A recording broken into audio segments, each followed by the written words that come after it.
In this universe, in this galaxy, in this world, beneath the influencer clouds, over the viral video fields, off the information superhighway, there are voices in the digital wilderness, whispering more opinions.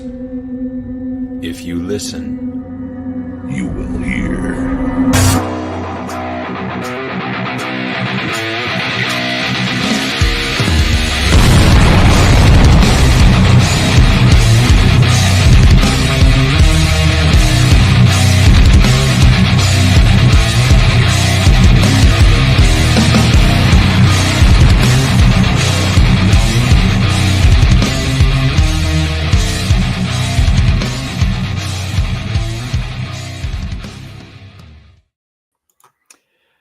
And it seems like it was only about 7 weeks ago that we had Ryan on as a co-host last time.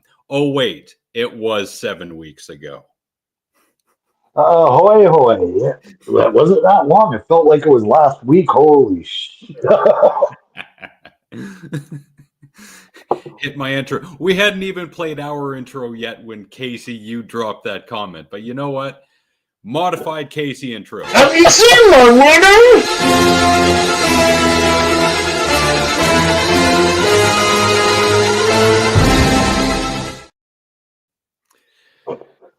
So I actually went on the Harsh Truth channel, and the last live stream they did, they were playing a game, and the name of it escapes me, but Casey actually said the words, "Have you seen my wiener?" So I clipped that, and that's what you got in the intro, along with the scary music, which I love to use for overblown situations.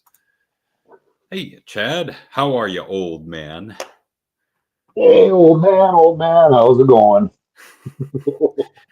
That's going to be us pretty soon. Getting there. I love it. Yeah. Wait till I send it to Frank, because he did say last time he's looking for any excuse to play that other one that I sent him. So yeah, he doesn't even, not excuse, he doesn't even need a reason to play it. Thanks for coving for me. Oh no, guess what that's going to get you. And Brody is...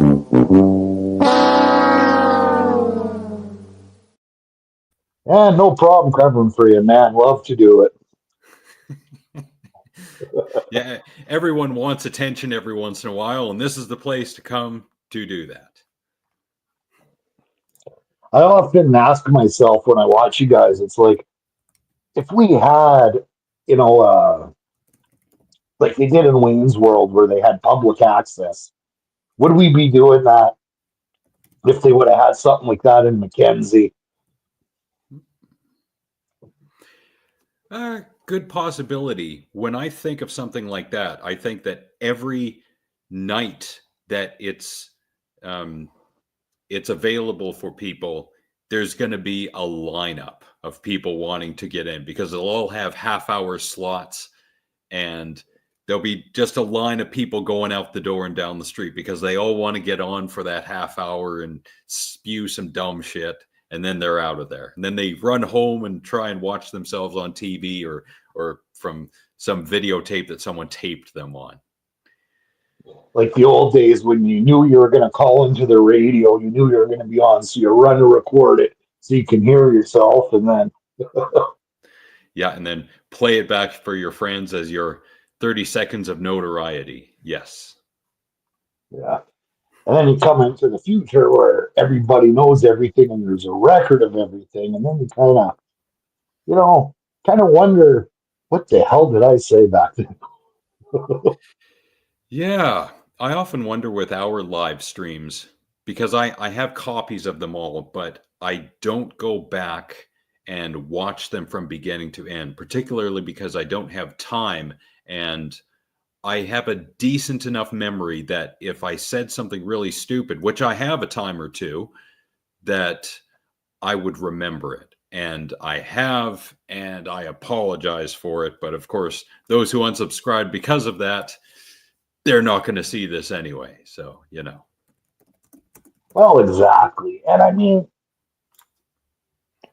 everybody has an opinion nowadays, and not everybody's going to get along. So who really gives a shit, unless someone's doing something that's downright wrong, like just live and let live. Speaking of which, Anthony Cumia, who used to be part of Opie and Anthony, oh man, the stuff that guy is saying in this day and age, terrible. He's an out and out racist.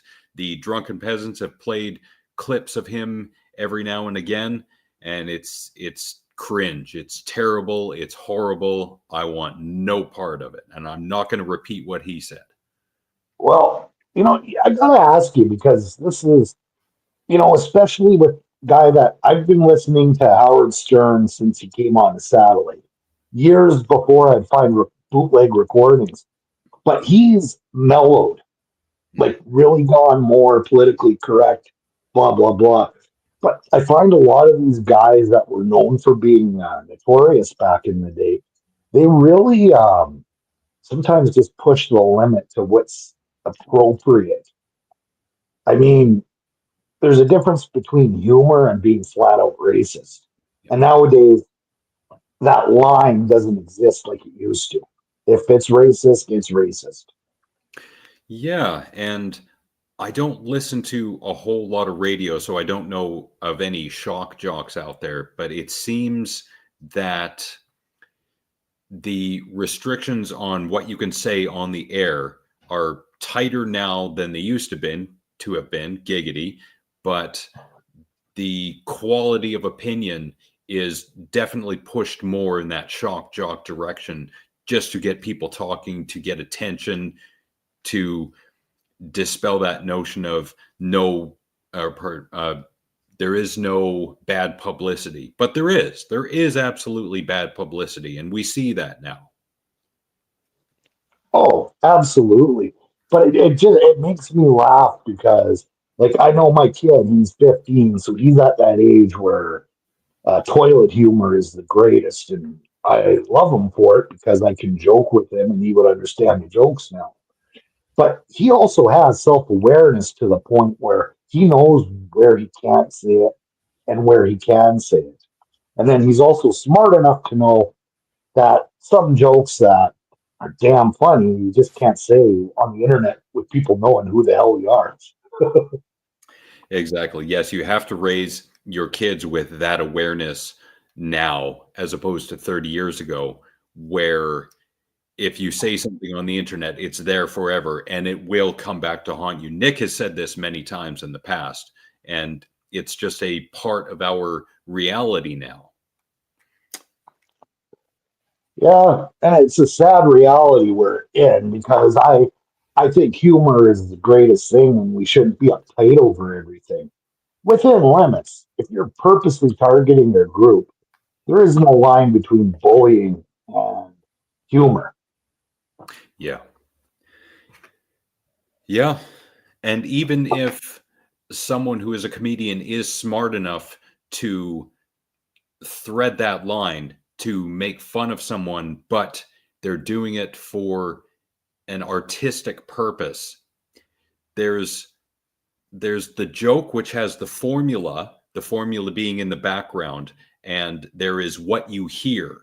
Just like with music and movies, there's what you see and you hear on the surface, and then there's what's underneath.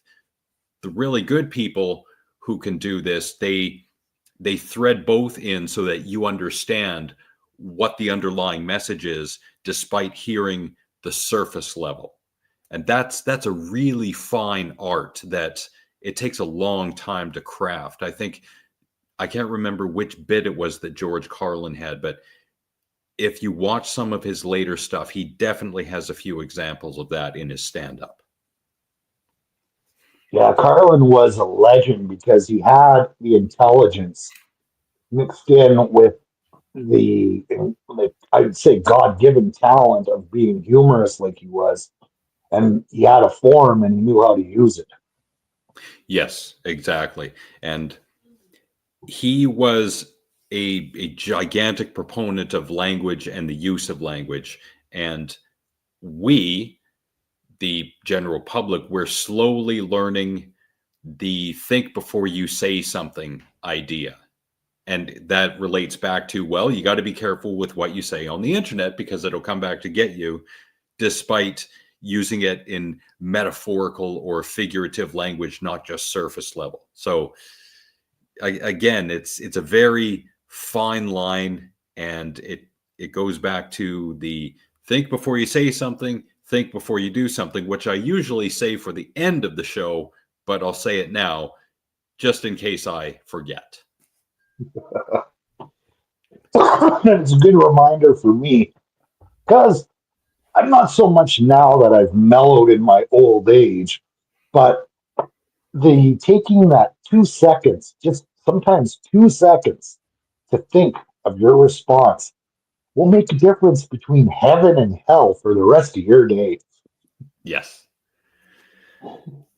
Yep. It's all about having patience with people and strategizing. Like you were saying, think before you say something, because if you say something and you're not thinking, well, if I say this, it's going to be received in this way, and then that's just going to lead to an argument, which is going to lead to hell. So yes, you gotta have patience. Yeah. Yeah, kind of makes you wish I had the patience I did now, like I did in my 20s. I wish I would have had patience in my 20s. Then I would have been, so worked up. But not to derail anything, but it's quite interesting how things work out. I had to take a heartburn, like a very heavy antacid, because my heartburn had gotten so bad. I have a condition called Barrett's esophagus, where there's scar tissue. So that means that I'm at a higher risk for, I'm not going to say it because I'm tired, but cancer of the esophagus. Not going to Mhm. say the Latin version. So I got a test every couple of years. But I'll tell you something. When I started dealing with my stress better, the heartburn went away. And I haven't taken that pill in 2 years. I get heartburn maybe, if I'm lucky, once every 3 months. And that's because of what I ate. Hmm. I've heard it said, and I can't remember the exact saying. Maybe it's just as simple as the stomach is the second brain, because there's a direct correlation between the two and how your body reacts, particularly your stomach, to outside stimuli such as stress.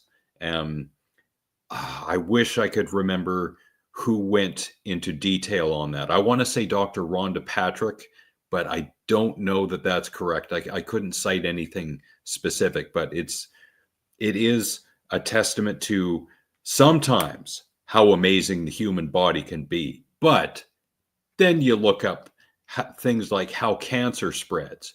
And then you think to yourself, well, that's stupid. The human body is not this magnificent, miraculous machine when it allows cancer to spread. That's just dumb. Well, the way I look at a human is all we are is a brain and a friggin' long cord with a bunch of nerves. The body is just what, guess what? We're stuck with. Yeah. But they Yeah. say it's the fight or flight mechanism in your brain that will cause more stomach acid to form. So if you're in fight or flight mode, it's, I'd say, 90% probable that you will get more stomach acid than you absolutely need to. Interesting. But again, bro science, I am no doctor, not even close to it. Hell, I'm not even close to being a reverend. Well, that little bit of information is good enough for the knowledge segment. So everyone chew on that.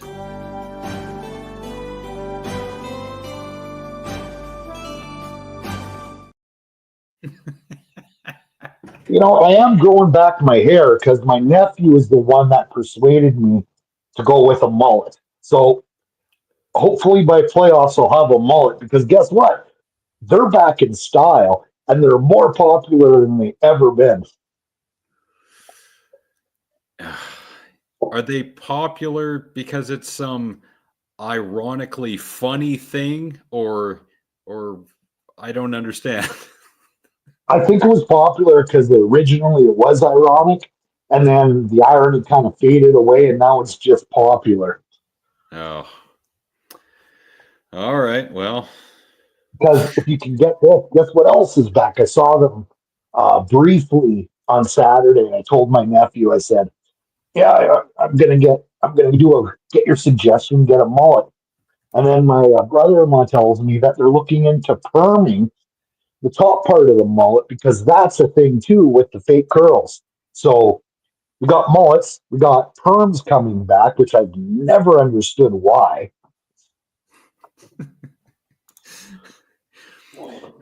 what about a skullet? Ooh, yeah. Did you consider that if your hair grows back, it might do so in the form of a skullet?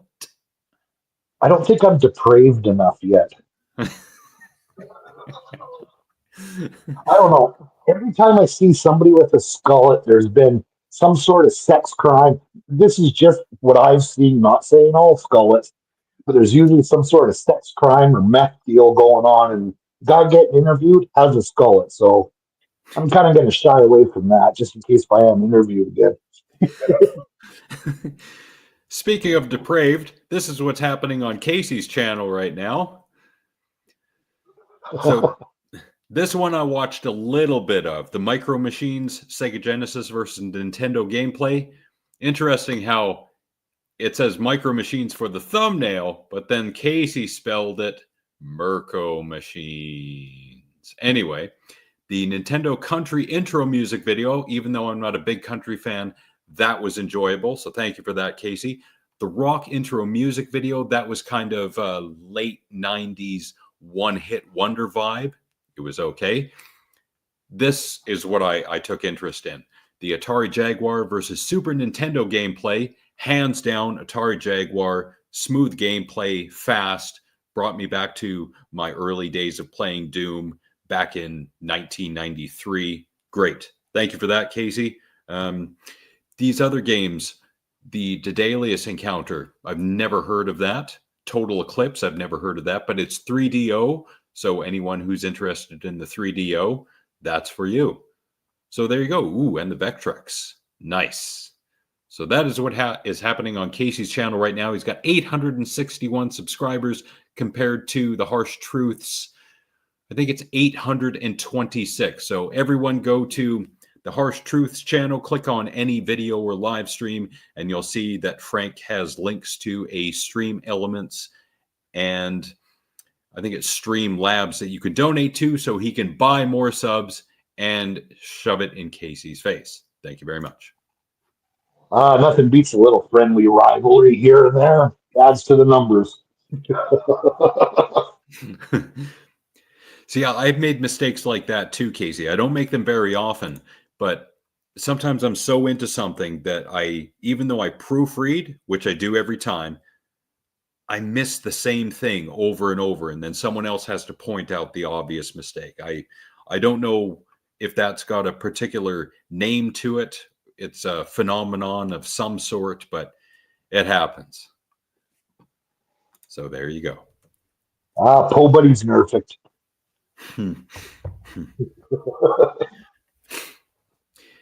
And speaking of which, today, considering my background is a perfect example of what today is, according to nationaldaycalendar.com, today is National Blasé Day. Now, what the hell does that mean?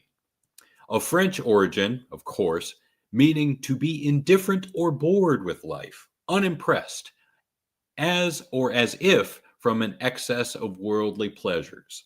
Oh, life is so difficult in France, you become bored with all the pleasure around you. So that's what today is, and that's why I have the background that I do. National Blasé Day. Yeah. I'm not sure that anyone at this point in human history would actually participate in that day. The background is just something I came up with because I looked at this and thought, why not? Because I don't have any other ideas for a background image. Why not go with that? But yeah, I don't think anyone is unimpressed or bored with an excess of worldly pleasures. Sacre bleu. I got my beret on and I'm not too happy with how things are going. I am a quarter French, so I'm allowed to do this. It is micro space machines, Casey. Yes. Panama, ciao bang. It's been a while. Hope you're doing well. Hope you got enough weed to be able to stand our show for however long you're here. Vietnamese weed. It kind of makes you wonder how good it would be, because different growing. I've often wondered as since weed has become legalized, it's very interesting to try different types, just to see what it can do. But I am very curious of this subtropical, like natural growing. Although I've seen people grow weed here in northern BC in their backyards and quite good weed. I don't know. I think considering the temperature south of the equator, I don't know why, but I just think it would be a little bit better. Coffee, for example, when it comes from at or below the equator, is much better. Um, there are two kinds of coffee, Arabica and, oh no, now I've forgotten the other one. Whatever the other one is, Robusta. Robusta is so much better because it can be grown at lower altitudes and it's got more caffeine. But it's hard to find the stuff. I mean, you can find Arabica blend with Robusta, but that's very rare. It's people love the flavor of Arabica coffee, so that's why it's popular and sold. But I think Robusta, as bitter as that kind of coffee tastes, that should be more widely available. I wholeheartedly concur. But actually, it shows you how important beans are because I know it's been mentioned a few dozen times on here, but when Tim Hortons got rid of their original supplier because of money, and McDonald's went in and snapped up that supplier, it went from Tim Hortons incredible to McDonald's like just which McDonald's used to be shit. Like it used to taste like you were drinking old coffee grounds in boiling hot water. Yes. Yeah, I've tried the McDonald's blend of coffee a time or two. The Tim Hortons way more, but the last time there was mention of that on this show, both yourself and Nick said McDonald's kicks ass. So if I'm ever out there and I need coffee, McDonald's it shall be. But that's one thing when I moved to Prince George. Holy shit. Yeah, 20 years ago is when I moved here. And my ex was really into coffee, and I couldn't fathom going to get coffee every day until I had it, and it became part of your routine. Growing up in Mackenzie, all we had was what to take as you go was 7-Eleven. And back then, it wasn't the greatest you had around. What age did you start drinking coffee at? Young, I was 9 or 10. Whoa. 10th, I think it was either my 9th or 10th Christmas. Show you how bad I loved coffee. My grandma bought me a fancy espresso machine for my 9th or 10th Christmas. That's too young. Oh, man, did I love it though. To be hopped up on that kind of caffeine that early in life, no, that's not a good idea. Then again, I'm not one to talk because by the time I was 11, I was either 11 or 12, I was slamming 2 Pepsis first thing in the morning before going to school. And I remember the first time I did it, I got quite the jolt. But after that, it became, oh, you got to have more in order to get the same effect. And I didn't know what the definition of the word drug was at the time. But then I discovered Jolt Cola, and then it all came back to me. So that was a nice little segue to tell a quick story. I was about, this was 80, would have been 87. And we got Mackenzie, we didn't really have much. And I was on a road trip with my parents. I was the only child back then. And then my cousin, who would have been 11 at the time. Well, my parents stopped at a gas station. We were going to Calgary. Long story short, she picks us up Jolt because it looked new and it looked exciting. Well, you have a 5-year-old and an 11-year-old in the back seat who were guzzling this stuff up like it was crack. Oh. So now it ended up I was in the middle of giggles and I said something to my cousin. And I guess it was so hilarious because she spit out her entire mouthful of Jolt right on the back of my dad's head when he was driving. Now, my cousin lives in the States now, so it's very odd I see her, but it's funny that we still remember that moment, 30, 40 years later to this day. Ooh. The only similarity in terms of memory I have for a story like that was when I was driving someone home who was drunk. His name was Ryan. He was younger than us, and he was really tall. And I can't remember where exactly in Mackenzie we were, but it was dark and it was night, and I had someone else with me. He was behind me. I was driving, and I had someone in the passenger seat, and I took one corner, as I used to do, which is pretty fast in those days.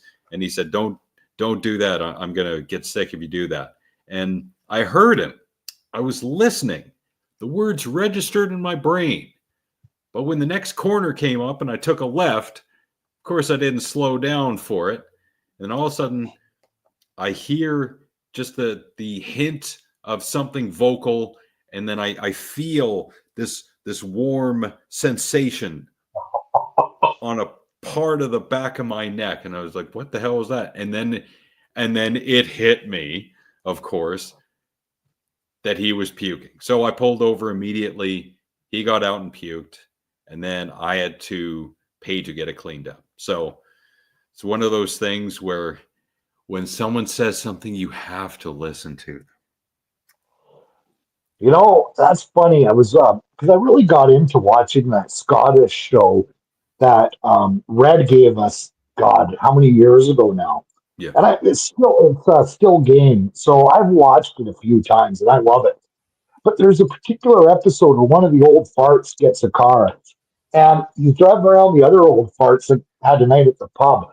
And I'm watching this and laughing because that is so what one of us would used to do.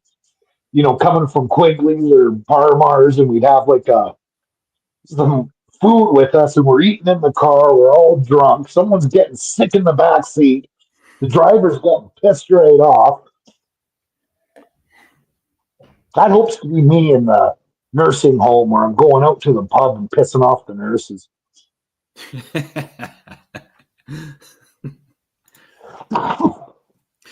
Speaking of ginger and things that are going on across the pond, I can't remember what I was looking up the other day, but I came upon this cheese rolling compilations. Oh, I have cheese rolling. Cheese rolling. Now let that sink in. What happens is a block of cheese goes rolling down a hill and a bunch of people go running down the hill after it. I think the idea is either to catch the cheese or the first person who gets to the bottom gets the cheese. But good Lord, why? Would you rather do this or play rugby, I wonder? Apparently there's a lot of injuries that happen from something like this. Well, We used to have the sandblast here in Prince George, and that was just as stupid. I mean, you heard of the sandblast, right? No. Okay, the cut banks that the river bank that you're looking at when you're going out of town towards the heart, Yep. they used to ski off of them in the summer in the sand. It actually made it on America's Wildest or Deadliest Videos, something one of those compilation shows in the early 2000s. But a couple of people took a couch down there, and it almost took out most of the spectators and the people that were racing, so they stopped doing it. But yeah, they used to do that back in the day. Do you know if there was ever a video taken of that couch going down there? Oh yeah, you can find it. It's out there somewhere. But for the life of me, because of my technical issues, I can't look that shit up right now. Well, I But wonder. Prince George Sandblast, the couch. Okay. I'll have a look for that.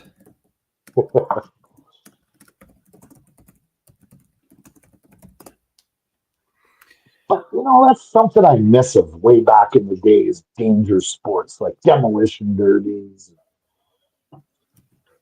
ski floats, the rest of the fun stuff. Did Mackenzie ever have anything like that? I can't remember. We had demolition derbies. We used to have rodeos and everything. Like there's that huge chunk of land just past the golf course. You keep going up the hill. That's the old rodeo grounds. But Hmm. they used to have stock car racing and demolition derbies. The old man went in it one year as the partner of him and another guy. Got a picture of the car all wrecked up somewhere around here. Sandblast games. I wonder if that is it. No, that might be somewhere else. Okay, so this is probably the one. I'd have to download this. Yeah, that Yeah. would be, I think, the one. Yeah.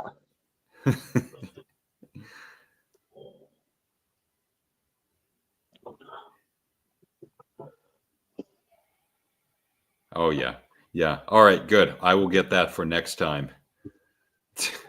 Yeah, definitely interesting part of our history. One of those Again, heritage moments. another example of the few ruining it for the many.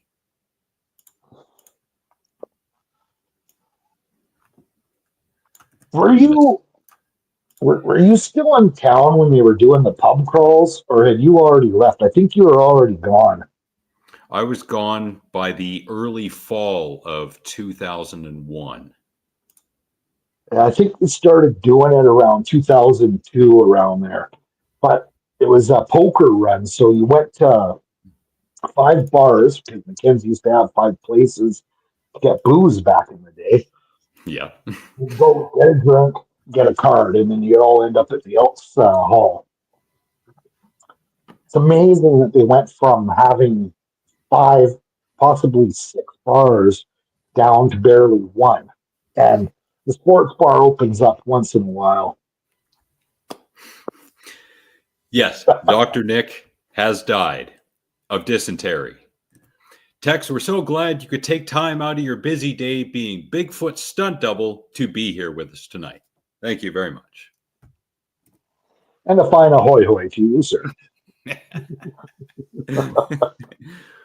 No, he's sick tonight.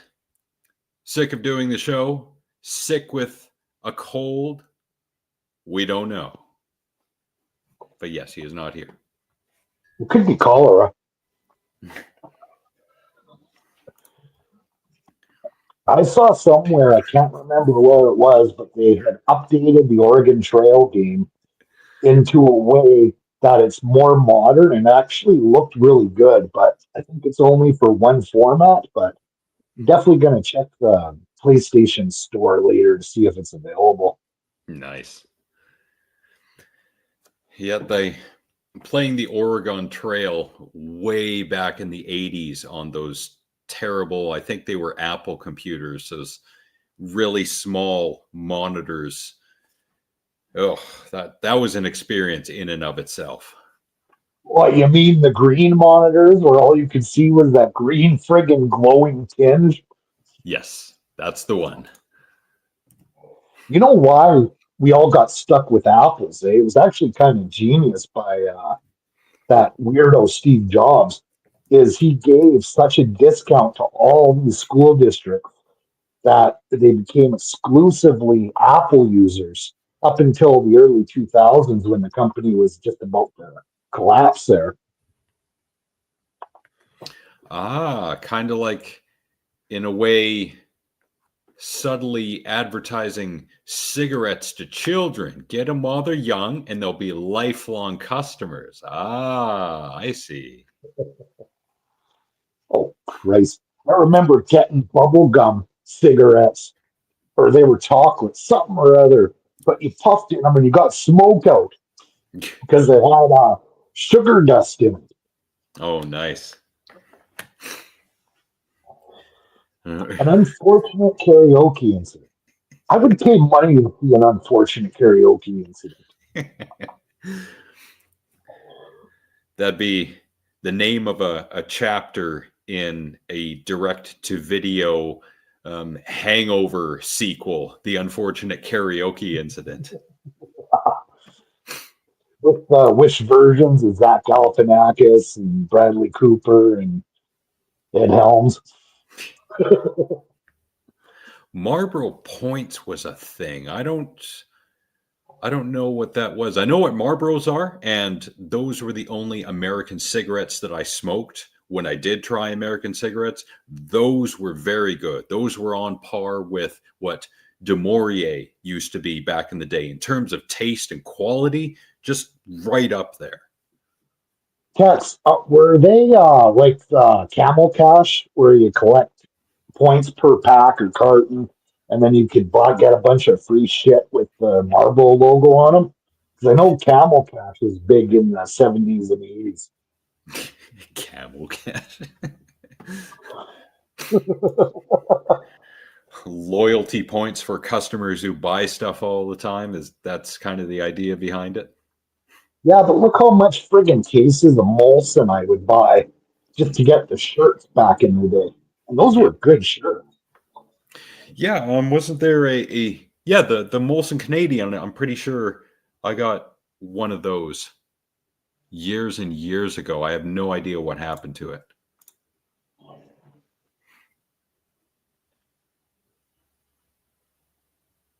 Nice. Ah, the good old days. Earning those points one friggin' cancer cell at a time. As I Yep, by the time you got enough points to get something, you were dead. Well, points are a good loyalty thing. I mean, I will go out of my way to get a certain type of gas if it's cheaper just to get the points on them. Mm-hmm. Yeah, and with the bank that I'm with, the more I use my Visa card, the more points I get on it. So then eventually I can get $100 off of the next Visa bill, for example. Great idea. Oh, So yes, I use the Visa card all the time. Now my Interact card is collecting dust and has been for, I don't know, 8 years now. yeah, those points. So the problem is a lot of people got screwed over by certain companies. Like I heard, like Air Miles a few years back changed their format, and a whole bunch of people that were traveling using them weren't able to anymore, and it caused a huge uproar. I think it even made Parliament. Ooh.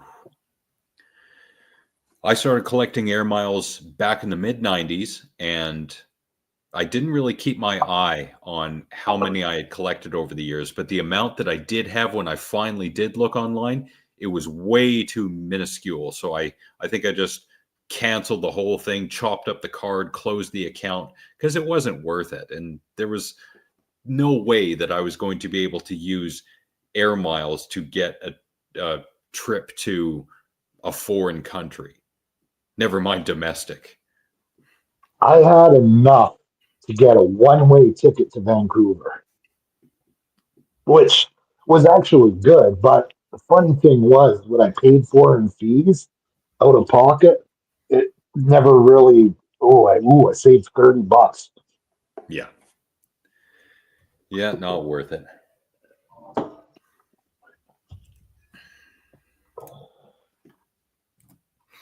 But you know what Well, is worth it? I was what? looking online. Um, there's as you get older, your brain starts to deteriorate, apparently. Like neurons not connecting, you can't think as fast. I'm a great example of that. You watch this show enough times, you realize that I start to lose my train of thought. So I went online looking for ways to play brain games, and I found this thing called speed math. Something very simple. Test your arithmetic skills, for example. I can't remember which one because I played a few of these where you go as fast as you can with addition, multiplication, subtraction, division. You do that as fast as you can in a minute, 2 minutes, 5 minutes. And it's a great way to keep your brain going. Math in and of itself is a great brain exercise. So anyone who's looking for any kind of challenge, and it could be only 5 or 10 minutes you take in your day, speed math. I also go to pogo.com and they have a game on there called Turbo 21, which is the game of 21 in cards. That's a great brain game to play as well. So keep your brain going, because it's easy enough to go to the gym and lift things up and put them down, but to train your brain is different altogether. So speed math is an example of that. So if you got the time, check out speed math. I'd probably go into a panic attack thinking of the flat chested math teacher I used to have. That was never mind. But the point is, no, but um, it's actually really good. Some video games, depending on what you have to do, are also really good with that too. Yeah.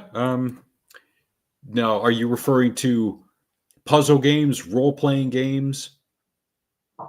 I think certain role playing games, like if you go into full detail role playing, like you play GTA or you play Red Dead Redemption, you can play it just to be a friggin' killer, but the more skills you need to have, you set up goals, it makes it, you do come out of there feeling tired because you are using your brain to think of things. It's not like the old days with Mario where you just jumped, got a coin, moved to the next jump.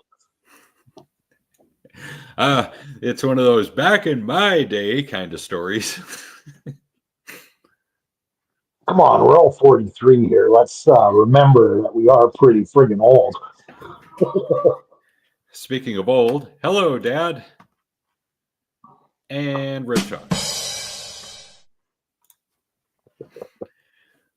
Yeah, unless you've got a Visa business card and you're using it all the time. Yeah, points.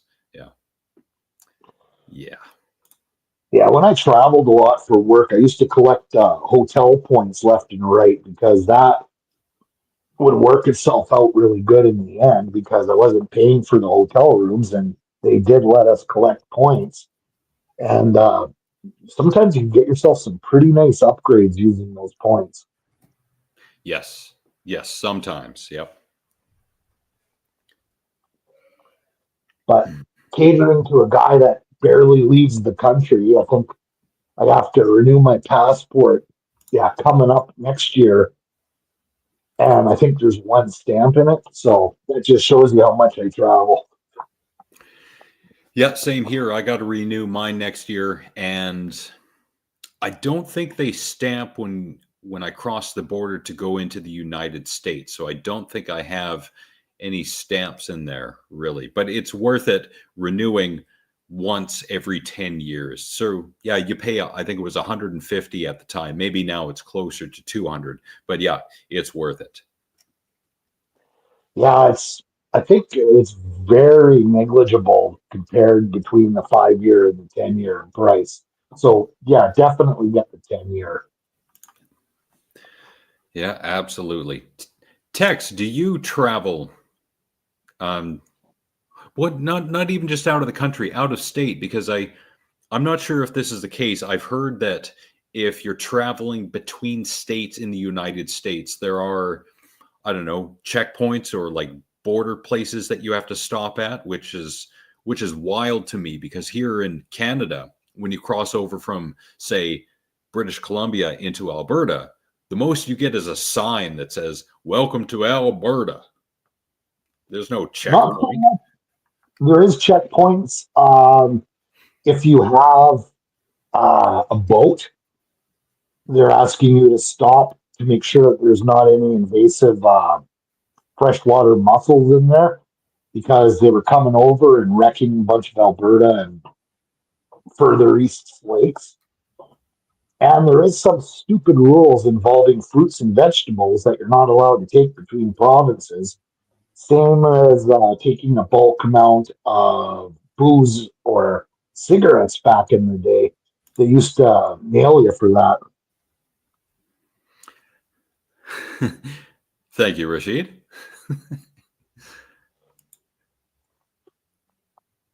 Yeah, exactly. There's a sign that says "Welcome to wherever." Well, what are these stories that I'm hearing that if you're in one state and the people of that state have decreed that you cannot get an abortion there, so you decide to go to another state, an adjacent state, and you get stopped and for maybe I'm just hearing someone fearmonger about it, but you get stopped and you're asked, why are you going to this state? And of course they say for an abortion, and apparently that's a no-no or something. Maybe I'm just screwed up. Oh, nice. Look at that. Thank you for subscribing. South African. That is awesome. Yeah, that is really awesome. We ourselves, I'm Alex. This is Ryan. We are both in Canada, but we do have a few people who are subscribed to us from the United States.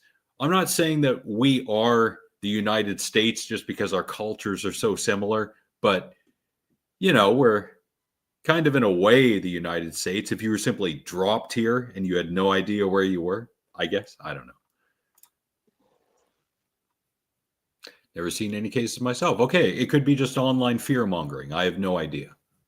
And it could also be certain areas in the deep south that still rely on county mounties stopping you and, work colonies, things like that. But normally that's the road less traveled in some backwater Arkansas, swampland.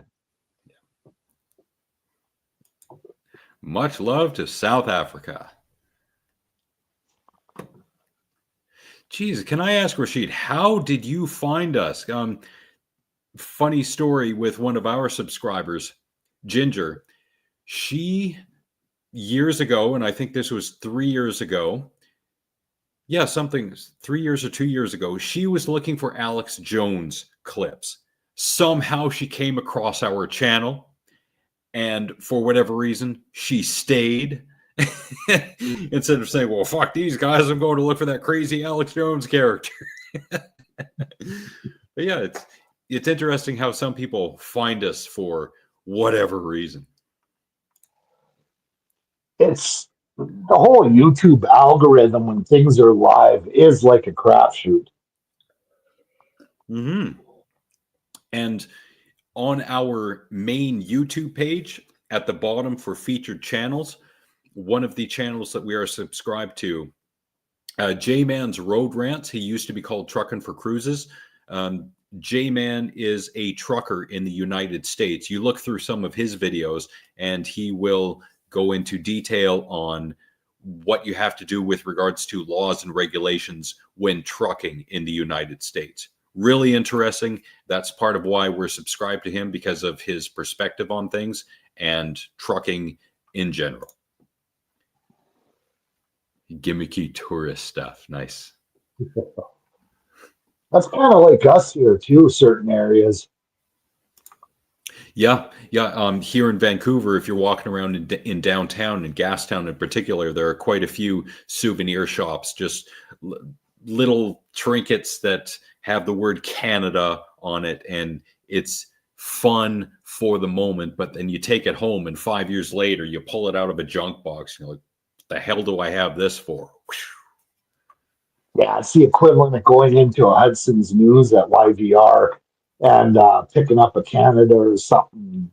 You're going to pay 30% more retail just because you bought it in the Vancouver airport.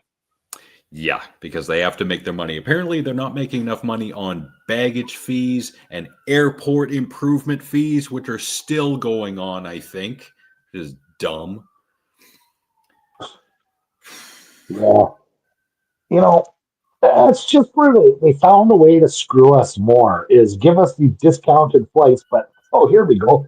You want to take a bag to your trip to Mexico? Well, guess what, buddy? It's going to be extra $60.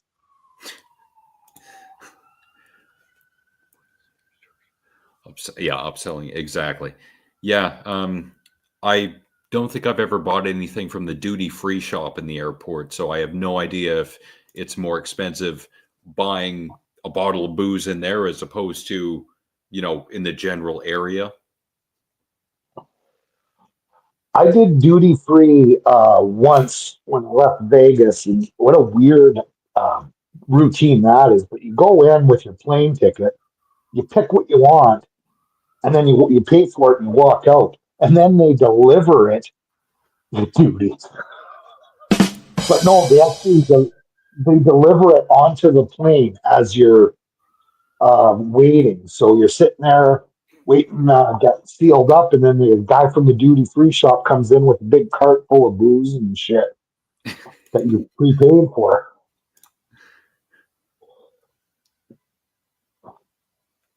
Hmm.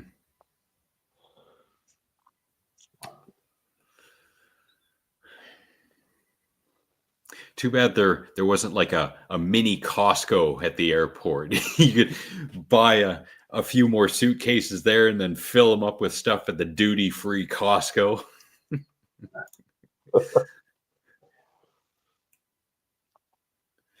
Yeah, probably have to pay airfare weight or something like that. Yeah, Rashid, just to let you know, we're on strike here, so you may have to wait a little bit longer for anything coming in from Canada Post. Oh yeah. Yet they still haven't reached an agreement, and they've been doing this for a month now, I think. Well, just about. I think we're coming on the third week, so pretty damn close. Well, it's a good thing not a whole lot of people send letters anymore. Duty-free shops are awesome. Rashid, you were talking a little earlier about J-Man being a familiar name. Also in the featured section on the main page of our channel is Derailed Gaming, which used to be Derailed News and Podcasts. And J-Man was on there. Casey was on there. Tex was on there. A couple other people whose names, Frank of the Harsh Truth. He's also, we're subscribed to him as well. He's a good friend of ours. Yeah. Not saying we hijacked them because Drew of Derailed, I guess he decided to get out of doing that thing and is focused more on gaming, which good for him, but it kind of dispersed the Derailed community and they needed a place to go. So I guess that's us for a while. I don't know. Ugh. Yeah, it's like going to a gas station in the middle of nowhere and you buy a bottle of water and it's $6. It's like going to the theater. It's dumb. Why? I read the most horrible thing about a theater. And it was actually it was a post on Reddit, and there was some guy that asked that he said he did this back when he was a kid. And apparently what these theater workers used to do is they'd sell the buckets of the large popcorn for whatever, like 10, $20. But they'd go in after the movie and they'd go in, clean up the buckets. They'd wash them, then they'd put them back so that they'd have like a dozen. And then they would charge the $20 for the popcorn, put it in their pocket because they would count the inventory, not the popcorn going out. Yes. But Ooh, I had this thing. Yep. Oh, sorry. Go ahead. Yeah, go on. I was just gonna say they. I used to work at a Subway in the late '90s in Vegreville, and they didn't. We got a free meal every shift. They didn't care the amount of meat I put on, but it was the bread that was monitored. Mm. So you could have four meats on the sandwich, no bread, or one piece of bread. I finally saw last night Deadpool and Wolverine. Man, one of my favorite movies of the year. I got a very short list of favorite movies and another list of runners up for this year. Deadpool and Wolverine was great. I highly recommend it. I wish I would have seen it in the theater. And now that I've seen the movie, I can go back and listen to the Harsh Truth review of Deadpool and Wolverine. And I look forward to that very soon. Nick says it's brutal because they know you will pay for it. Exactly. Be it duty free or out in the middle of nowhere or in the cinema. The cinema here, and there's only one in my immediate area. There are two sections to the cinema. You can pay regular price for movies, or you pay a little bit more and you get into the VIP section, which means you get a seat that you can recline. That's it. That's what you're paying for. And every time I go in there, well, of course, there are waiters who come and they take your order and they bring you food. Great. But every time a movie is finished and I'm walking out of that place, I look over at the aisles that are mainly empty at this point because very few people stay and watch credits anymore. And there's half-eaten buckets of popcorn, and there are these giant drinks that are almost full. Like, what is going on? Why would you order it and not eat it? Because it's so expensive. Makes no sense. Ah, like with me, I'm an asshole because I'll go to London Drugs, pick up a bag full of candy, and stick that in my coat, go in because I ain't paying $15 for a little bag of Skittles. Yeah, exactly. And I stay away from starch and sugar, so there is nothing there at the theater that I can buy except for the water, of course. Just because I want the yes. And Frank has said that many times as well. Go to the theater, support them. I don't think he says that much anymore, but he used to say, go support the theater, go watch movies in the theater. I haven't heard him say that in a while, but the message is still there in the previous live streams. And that's very important because a cinematic experience is awesome. I have a projector and I've got a white screen. So I have a very small cinema experience here at home, but it does not compare. Apparently, in Prince George, we're supposed to be getting a mom and pop theater opening up, which is fantastic because I like the old style, big screen, one theater. And if they play old movies, I'll be even happier than a pig in shit. Nah. Yeah, Rashid, you're exactly right. At Cineplex, if you've got a scene card, which is a debit card with the word scene on it, if you use that when you're there at the theater, you can get discounts on getting movie tickets and popcorn and hot dogs and what have you. But to me, it's annoying having that extra card. I don't know if you got to pay fees for it, but I just avoid it because I don't want to be that guy who pulls out his wallet and he's got 6 different cards. Like, what is the point of that?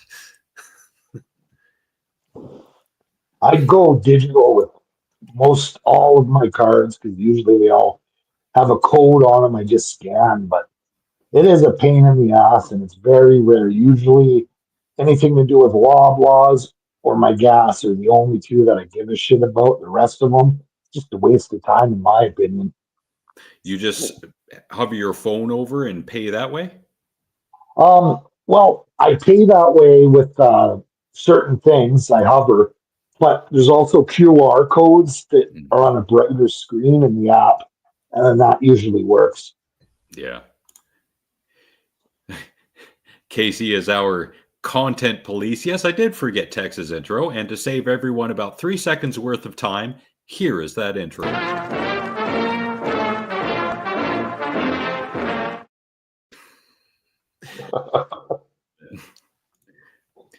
Yeah, Deadpool, and Wolverine, and Deadpool and Wolverine. That was amazing. A lot of throwbacks, a lot of cameos. It was great. I loved every minute of it. Yeah, it was amazing. Absolutely.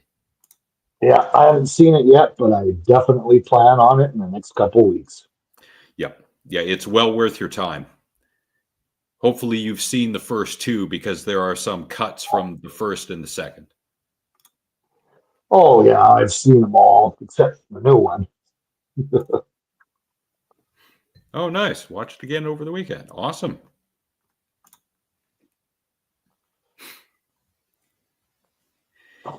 Even better than that John. Jesus, what was Suicide Squad? There was that what diversion of the Suicide Squad? John Cena's character was in the Suicide Squad, and then they had a spin-off TV series on that. I never watched that. Suicide Squad, that has Will Slappy Smith in it, doesn't it? Yes, in the first one. Yep, the slapper himself. Yep. Wow.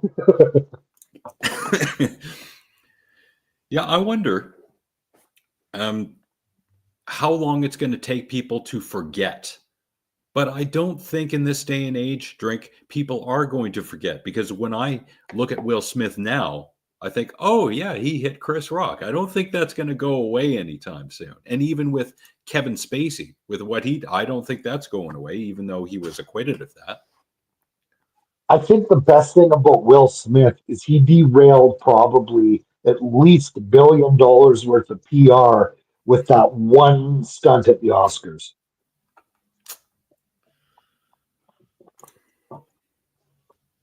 Theater and PG. Is there only one theater in Prince George?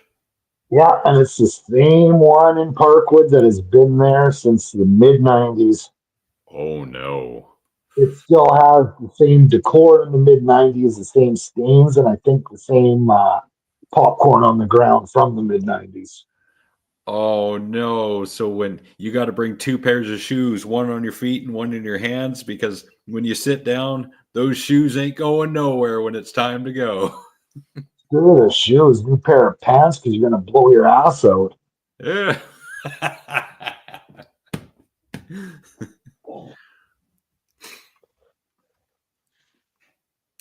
Billy the Fridge, who is a guest on the Drunken Peasants, he sees a lot of new movies in the theater. I can't remember if he's got an AMC subscription or something, but he pays for something where he gets to go to the theater and watch new movies. I don't know if it's for free, but he takes hella advantage of whatever he's paying for, and good for him. If we had a better theater, I would honestly go more. But for me, it's like, do I want to put up with all this bullshit or watch it on a smaller screen at home, relaxing? Yeah, exactly. Yeah, the convenience. We do have drive-ins.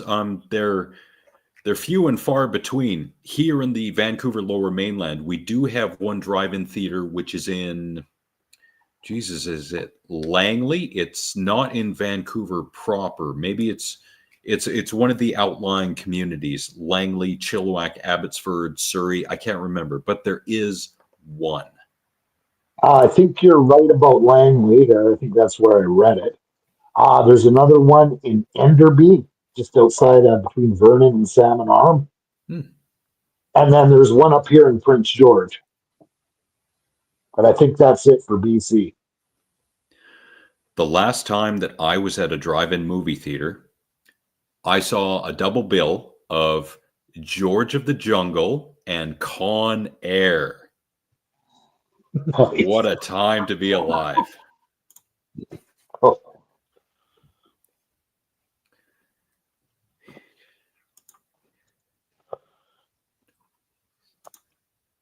Trying to catch up with the comments. What we do here, Rashid, is we include the audience in the show by featuring every comment. So if we ourselves run out of things to say, well, we can always look at the audience's comments and see what they're going off of. It's kind of a more interactive way of doing a show, which I decided early on that's what I wanted to do.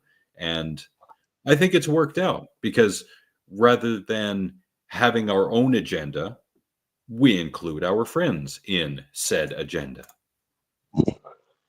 Kind of like, and just also, Rashid, just to let you know, I'm not a regular host here. I'm kind of like the Jay Leno to doing guest hosting for the good old garbage man when he cannot perform. Speaking of Jay Leno, did you see? Did you see Jay Leno's injury pictures with him wearing the eye patch? He looked like a really good Bond villain. I did see the eye patch, but I don't know what the injury was all about. He went down in a bank. He went down was walking down a grass hill and he tumbled. Oh, was he doing the cheese rolling? No, more like the chin roll.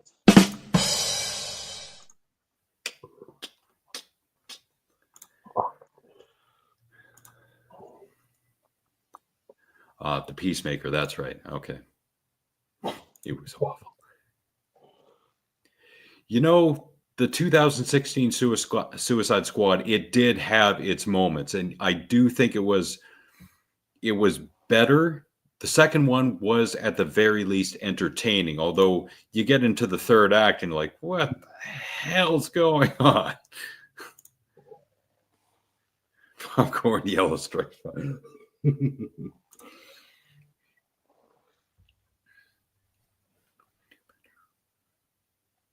Well, see, that's the thing that always ticks me off about these reward programs is why not give a little? Yeah, Like, exactly. I don't know. It's just maybe it's my old miserable age coming into effect, but when you sign up for something, you used to get things, and companies used to care. Yeah. Yeah. And with the cost of everything nowadays, it's another form of shrinkflation. Pay more, get less, if anything. When I was in my brief jaunt of living in Edmonton back in 2002, I had a friend suggest to me to give or to write. No, you called Molson, and I said, "Look, I got a 6 pack of beer. It tasted skanky. They asked for a code off of it. Well, 2 weeks later, I get a parcel in the mail. It had 4 T-shirts, a bunch of Molson stickers, and a coupon for a free flat of beer. Can't do that anymore. Used to get free Yeah. cartons of cigarettes that way too. Yeah, that was a major plot point in that Paul Thomas Anderson movie with Adam Sandler. Um, God damn it, it was such a great movie, and I forget the name of it. Yes, where he was collecting all the coupons from. No, it wasn't Jello. Was it cereal or was it something No, else? it was based on a true story. It was type of pudding. It was a fat-free pudding. Yes. Alex gets his show notes from the NWO Handler. No, I get my notes from the Bilderbergs.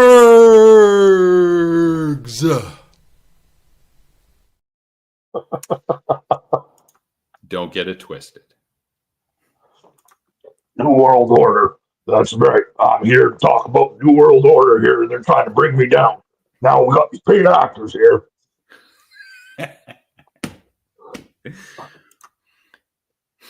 Yeah, Rashid, if you've got the time, you can go back into our old shows. As a matter of fact, I might as well bring that up momentarily just to give you a quick tutorial of our channel. And because I got 2 browsers open and I'm running on a laptop, it's not as fast as it would be, but I got enough RAM. It should be okay. Anyway, sharing screen to pimp our show while doing our show. So here is the YouTube channel for Alex and the Garbage Man. We're live right now. If you go to the homepage, videos, the featured. So this is what I was talking about earlier. Harsh Truth, of course, is first. Casey is Raw, just to, pit him against the harsh truth. Derail, J-Man, Danger Cats, which is Canadian comedy out of Alberta. Night Watch Zone. Night does a lot of horror movies. Great channel. You Missed a Podcast. I used to be part of that show, but it's hard to get 5 adults together to do a show. So apparently it's no longer happening, which really sucks. I thought it was going to happen last year, and I announced as such, and then nothing happened. So anyway, good content on there. Movies that we think are underrated. That's the You Missed It Podcast in a nutshell. Jacob does music on his channel. He's based in the United States. White Bat Audio. He does music. He's based in Canada. Great channel. American Werewolf in New Jersey, movie review channel. Friends with the Harsh Truth. Tex was on there recently. They reviewed The Ritual from 2017. Good movie. If you go to the live section, and I looked at the tutorials, when you take your cursor and you hover it over the thumbnail, it gives you a 3-second preview. I think that's called an image preview. I have not figured out how to modify that. The reason I say that, when you go to 183, oh no, Tex is a permanent fixture of our show. No. And most of these are of the intro. But if you go scroll back to 164 and catch up. No.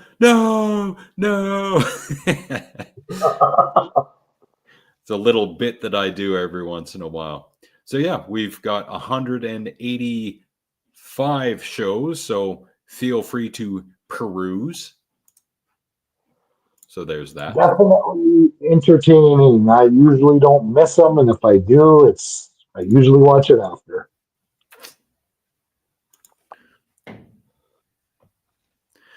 Nice. Yeah, there are no end to movie reviews on YouTube.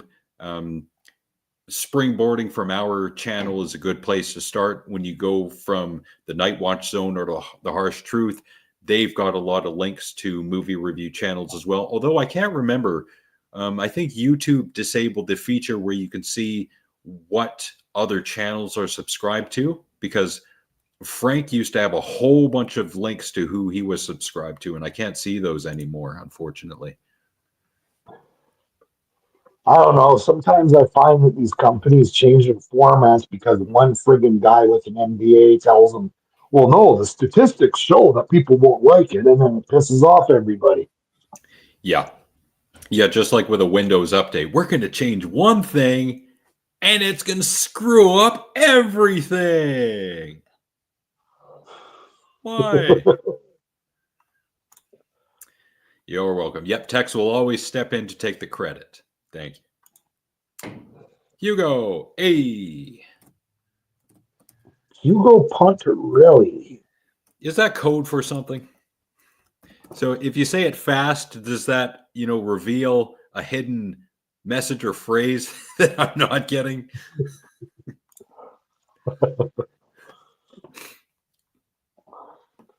Well, what I love is I know very little Ukrainian, but I know enough swears and insults that I can call somebody something pretty bad without anybody knowing what it is, except for a few people and a few of the old timers, but that's about it. It's an interesting thing where when you're learning a different language, especially when you're young, which is when you should learn the language because you'll retain it more, that you always want to know how to swear in that language first and foremost. I don't understand. Like, one of the biggest, worst things you can say in French Quebec, apparently, is tabernacle. Yeah. And that's... If you say salope, that's pretty bad as well. But I had a boss once. I think I've mentioned this. He was an Orthodox Jew. And this guy would tell the dirtiest jokes, swear up one ending the other, but he will never say the word God or right God. He would censor himself. It was quite fascinating that the guy could call someone a pig fucker, and but then say God, he wouldn't, because that's, in his religion, is a bigger sin than saying the F word. Interesting.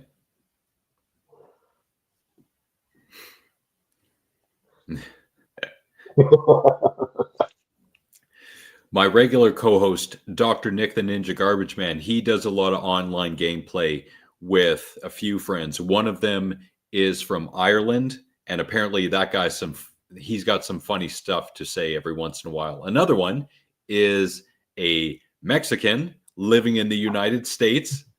Not to trigger text or anything. I'm just saying. And she's got some funny stuff to say every once in a while as well. Yeah, the gamer, not exactly the gamer words, but gamers have their own language, it seems. Yeah, Dad hasn't been feeling well the past while. Thank you, Dad. Thank you for being here. Greatly appreciated. Hope that Will's up to date.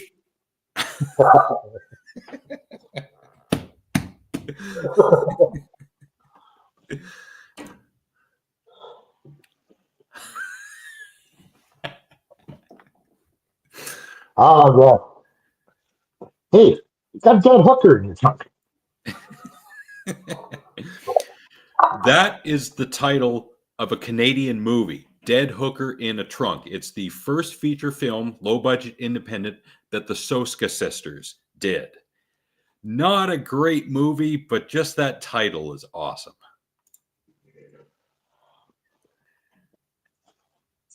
I once got admonished by some liberal yuppie piece of... The point is, I got admonished for calling a hooker a hooker. I didn't even say dirty whore. I didn't say any other slag comments. I said hooker. Are they supposed to say escort or person of the night or something? No, apparently the politically correct one is sex worker, and that's it. Okay. But I will die on that hill by calling him a hooker. You will get killed on that hill from people who heard you use the word hooker. Yeah, but I find, and people have, I don't know if they're born liars or they lie so much that they're delusional to themselves. Because I was on a Facebook group, one that's, I don't post on it often because it's, just trash. But there was a guy on there complaining about our hometown's snow removal. Mm. And someone's like, well, what happened to the gate? Because, way back in the day, Mackenzie invented the gate that we used to use. You go up to a driveway, put the gate down. As soon as you pass it, put the gate up so it doesn't push the snow into your driveway. Well, some guy on there claimed that he invented it and sold it to the district 2 years ago, but they wouldn't. But that's all he knew about it. Well, I just laugh when people say shit like that because they're wrong. But why lie? I don't know. That's just my old man rant of the evening. And even though it's not specifically redneck, I might as well play this just so we can shoehorn that in there.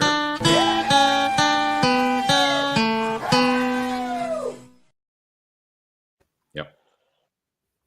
And before we go, I do want to go off on my rant about that guy I talked about before the show.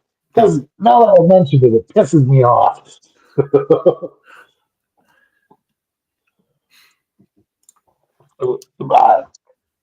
There's certain countries that I really want to visit before I die. It's just, a way of life type of seeing things. But my biggest thing about traveling would be the food. I want to try, I think Homer Simpson had a great, I want to try strange new malls. I want to try a hoagie or a grinder. The humor being that he didn't know the difference, that it's just a name. Yeah. Okay, so you want me to go on my rant? Fine. There's a meme that's been going around for the last 10 years that stars Mike Rowe, and it rants and raves about kids nowadays don't want to do hard work and they don't know the limit of hard work. Blah, blah, blah.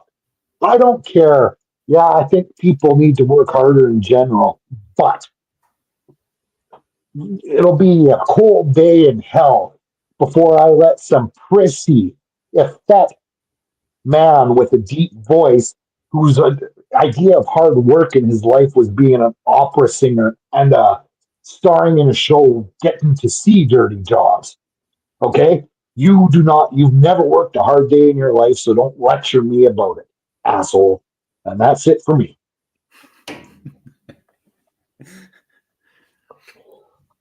I want to go on a gondola too. I went to Vegas in 2017 with a girlfriend, March of 2017, and I think it was at the I can't remember what the name of the hotel was. It was on the Strip, the Venetian, I think, and it was way too expensive, but I should have sprung for it anyway because it was a missed opportunity. Haven't been on a gondola, unfortunately.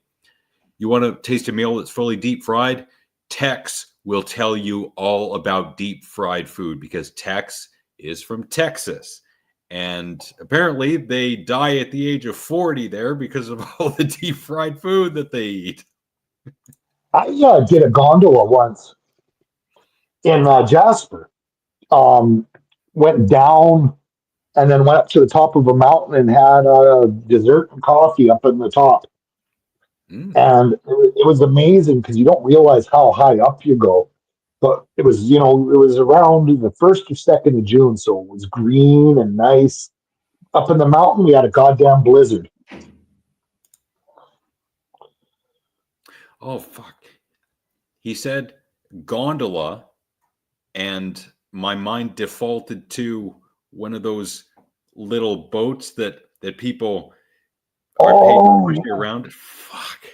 No, but there's here in Vancouver, there's a gondola that goes from the upper part of North Vancouver up to Grouse Mountain. I have not been on that yet. That's a gondola. I'm an idiot. You watch the show enough, you'll get that too. Anyway, I can't think of the word for the other thing. I think it's a gondola too, to tell you the honest to God truth. Ooh. Well, gondola. Or pretty friggin' similar. Oh, shit. So, according to Wikipedia, the gondola is a traditional flat-bottomed Venetian rowing boat. And I was thinking of the sea to sky gondola, which takes you up to Grouse Mountain. Yeah, and what I pictured in my head was the Jasper one going up the mountain too. Jesus. Deep fried candy bars. Ooh, I swear in Vegas, I swear I had deep fried something. I don't know if it was, I don't think it was deep fried Mars bar, but it was deep fried candy of some sort. I swear I did, and now I can't remember what it was. I don't know what it is with deep frying stuff, but apparently it's awesome. I find deep frying so much better if you use animal fat. Okay, like bacon grease? Beef suet is usually a good one to use just because of the flavor. But yeah, if you can find a place that uses non-canola oil, non-vegetable oil, and uses good old-fashioned lard, the taste is incomparable. Just huge difference. Nice. Animal fat, yeah, healthier and tastier. Yep, I have I don't have a George Foreman grill, but I've got something close to it. It's a sandwich press, and it does capture the whatever oil seeps out, and I just get rid of the stuff. I should probably keep it, but I don't deep fry stuff. I don't have a deep fryer. I use an indoor grill, and it's not a George Foreman, but it looks like a barbecue, but there's little slits on every friggin' grill point that the grease drips down, and it still gives you a decent taste. I could have a barbecue on my deck, but the amount of space I have, I'd rather not, just because I like being able to have a rocking chair out there and recline. I miss having a barbecue. But barbecued meat tastes so much better than, doing it in a pan or a sandwich press or a George Foreman grill. There's something about the flame that really helps. I've been to quite a few Persian restaurants, and they use open flame for their ground beef, their kubide. There is nothing better. I love it. No, the flame, and it's the same thing of cooking over coals too. Just if you do it right, and the guy doesn't soak it in lighter fluid, the taste is you can't beat it. Jesus, for 15 hours you're doing low flame or what? Holy shit. Ooh, that sounds so damn delicious. I agree. Yep. Some of the best smoke. Call it bray. Now, I'm assuming because you're in South Africa, the language of Afrikaans is being utilized here for bray. I'm not sure if it's bray or bry, how it's pronounced. But yeah, slow cooking is great. My girlfriend's mom, she makes a Persian stew, and it takes 4 hours to make. But man, is it worth it. Yeah, I didn't have a proper smoker, but I used to redneck the shit out of it for ribs, and it was 12 hours for ribs. But but a little bit of wood on a propane grill, a little bit of water in it to get the steam and the smoke up. Oh, best ribs I ever had that Nice. I know.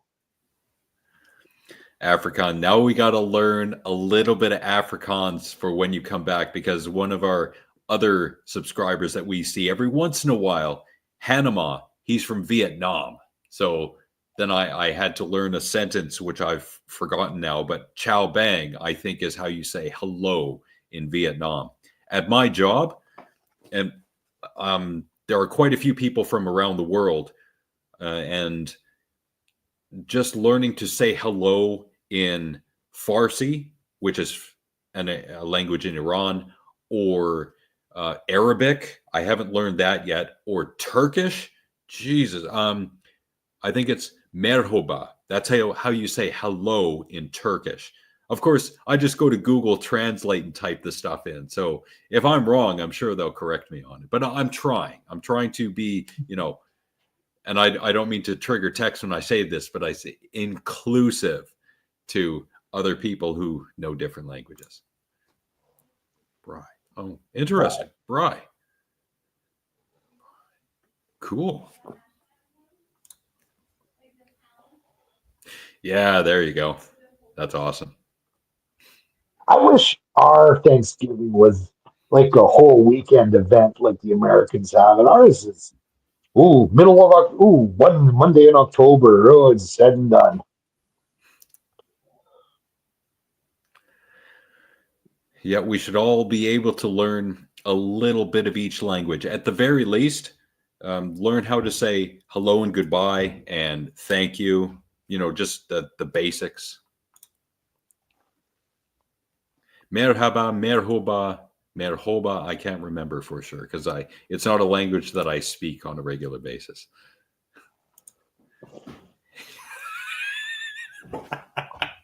You learn how to speak my language, you get the hell out of here. Because we got all gay frogs, and my asshole hurts.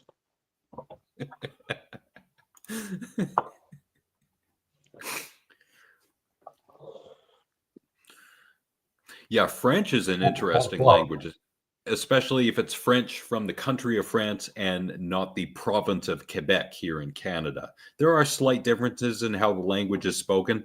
Some would say great differences, but unfortunately, I am not a good enough Canadian to have learned French in high school, and I should have. Yeah, but what they taught us in high school was enough to get across the street and order a goddamn baguette.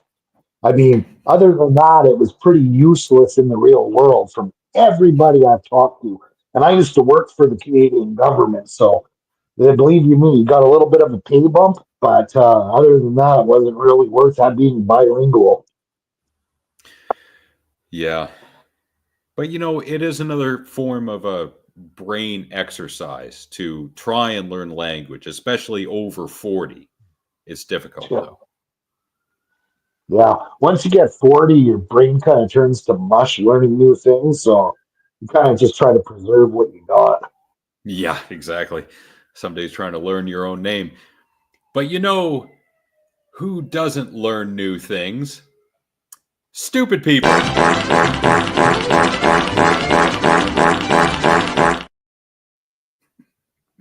Ghost sex. That's apparently how you do push-ups in, oh Jesus, Estonia. I think that was in Estonia. Yeah, that is one of our segments for stupid people because we like to showcase stupidity on here, aside from our own, that is. Ooh, Zulu. Jesus.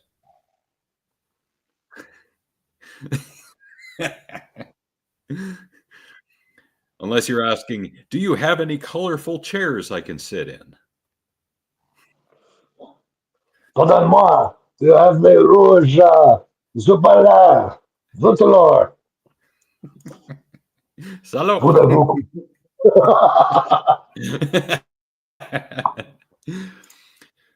So, some of us go to the gym and others don't care. But did you know education is important, but big biceps are importanter? Importanter. Not sure if trolling in this day and age, you cannot tell. Ladies and gentlemen, World Masturbation Chat 2023. A lefty in the Bible, he'd be put to death. Anyway. Pray to you.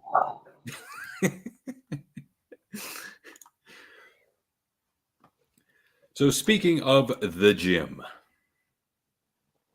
I don't see too many stupid things in the gym when I go, but in the world, oh, there are still stupid people. For example, this is not how you use a cable machine.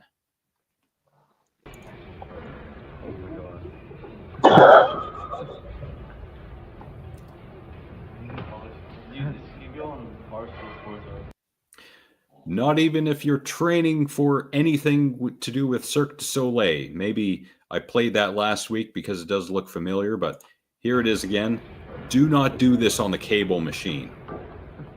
You can break the cables.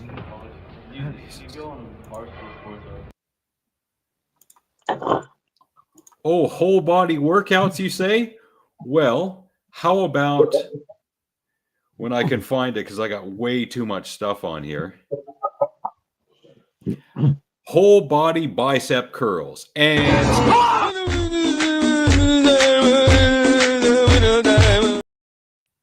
cutting for copyright. What the hell is that? Exactly.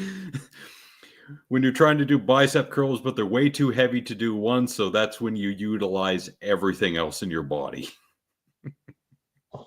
That's bad color often.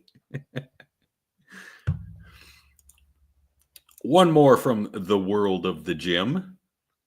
Now I do have one more leg press video, but we get the idea with people loading up the leg press way too much. How about now? This is a squat fail. However, he's got a smooth recovery. My God, bro. Oh, hell no, man. What the fuck, man? Get your ass on, boy. Get your goddamn ugly ass. Now, I have no idea what that accompanying dialogue was. I'm assuming it was from something. But I think he's doing 5 plates and a quarter per side. He looks to be in his early 20s. So good for him. He's got the belt on. Great. He goes to depth. Good for him. The back does not look to be rounded. But yes, that usually right there is the sticking point in the exercise, meaning the most difficult. And he can't get it up, giggity. So he goes back down, but He's like, "Oh no, it's cool, bro. I'm just hanging out on the flow. It's all good, man." Yeah.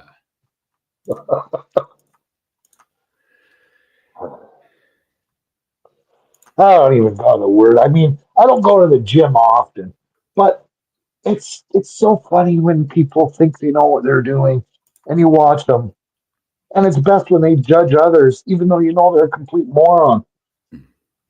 Yep. Yep.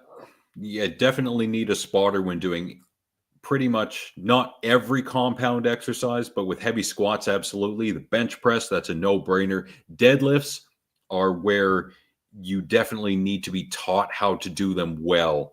Lightweight before you even think of going heavy. And yeah, there are some gym fail videos out there where it's definitely beginners trying to learn how to do workouts on their own. I don't really think those should be uh, things for making fun of people because they're trying to learn. But by the same token, they should be getting lessons from a trainer. But then again, everything in this day and age is extremely expensive. So sometimes you can't.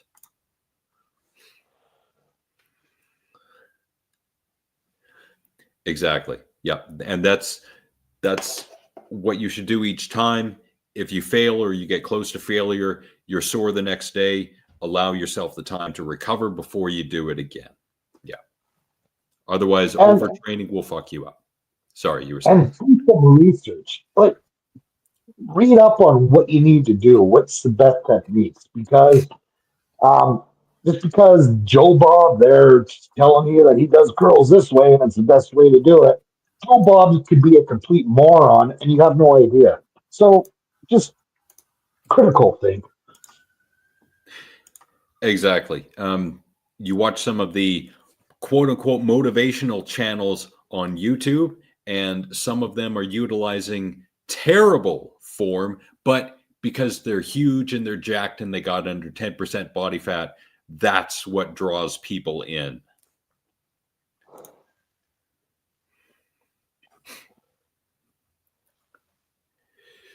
Yeah, 2 hours might be a bit excessive.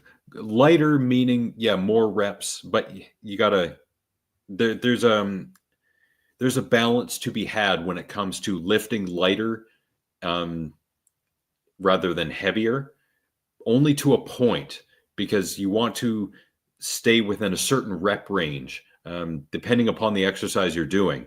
Compound exercises, 6 to 8, maybe 8 to 10. It's the rest time. It's the rest period between sets. That is the kicker. If you're keeping it to a minute, maximum 2 minutes rest between sets, that's where you get the cardio benefit. But you have to know the weight that you're using. And there's a very fine line, and it comes from experience. 12-ounce curls are the real workout. Yep. Tex can travel at 1,200 feet per second, but he doesn't move a muscle. Oh, yeah.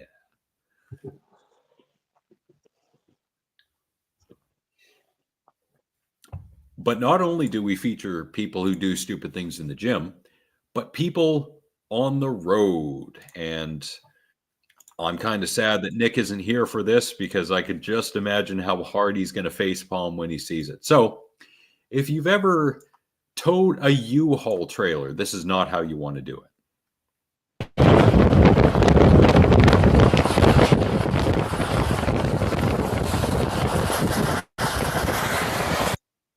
Yes, that is a U-Haul trailer on its side. It's on its side. Yep. Right there. U-Haul trailer on its side.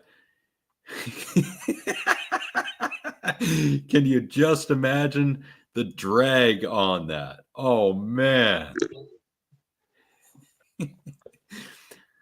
Uh, uh, do these people have fathers or I'm not just saying it for men, do they have a responsible adult in their fucking lives that would tell them, this is how you, oh my God, I got no words.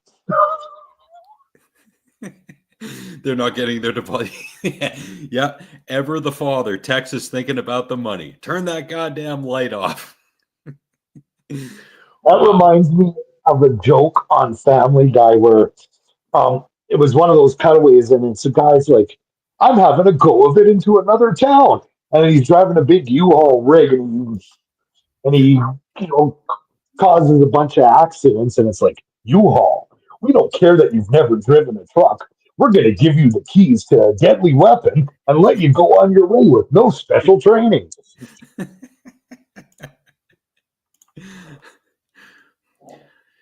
Yeah, shit ain't cheap these days. I bet when that guy got back to the U-Haul dealership and maybe he managed to get it upright again. Of course, they got to do the post-trip inspection. They're going to see that the one side is just tore up, and the driver's going to point at it and say, "No, that was already there." I'm shocked that he never friggin' flipped it. When the weight of that would have went, it should have either snapped. That's a good, goddamn good hitch. Yes, absolutely. And if it was windy that day, yeah, it would have been flying about the road too, I think. Oh, one more in the way of the stupid. And this pertains to driving again. Yeah. Now, this happened across the pond in the England, I think. Shout out to Ginger, who's not here, but we hope you're doing well. So this is the rear dash cam. Oh, yeah.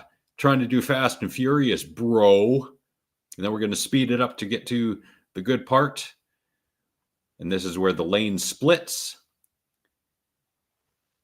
And front cam. And oh, I got to be ahead of you, bro. Got places to go, bro, even though we're at the same light, bro. I hate it when people do that.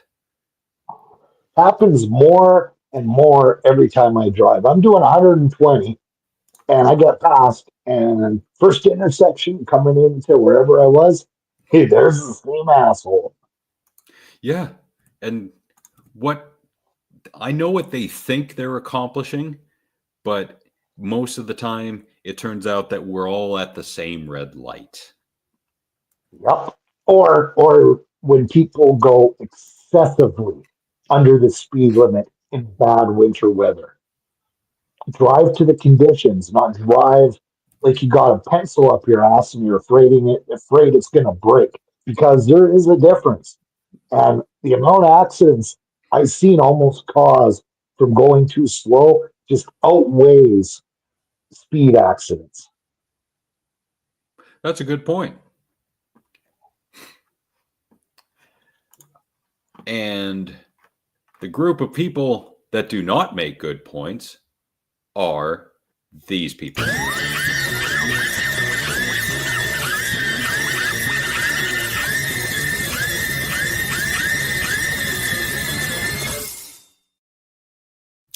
The Karens. Yeah, grow a pair, get out of the fast lane. I know the limitations of my vehicle, so I deliberately stay in the slow lane unless I'm behind someone who is deliberately going under the speed limit. So I will pass them because that's what the fast lane is for. Justification for passing someone who is going under the speed limit. And just to let you know, Tex, where I am, 4 lanes are a myth. They come in the mist and then they disappear. So we're stuck with these morons for 2 lanes. Yeah, I went to Seattle in the summertime, and it was not quite Seattle, but it was definitely past the border a good half hour, maybe 45 minutes. The lane expanded from 3 to 4 to 5 lanes. I think it was 5 lanes at the most in either direction, which we don't see in Canada. But it was 5 lanes for a short time, then it went back down to 4. But just beautiful having that much space on the road. Night and day. Yeah. In Canada, going from west to east, we will get, I think it's at the most 3 lanes, including the passing lane, or is it 4? Once you get past the Alberta border, it's 4 on most of the major routes. So as soon as you get out of the national park, Hinton, it turns into 4 lanes, and as far as I know, it's 4 lanes all the way through to Thunder Bay. Nice. And it's 110, or is it 120 kilometers now? That's the speed limit. I've seen some areas 120. Mostly it was in the lower mainland, but 110 for the most part traveling through Alberta.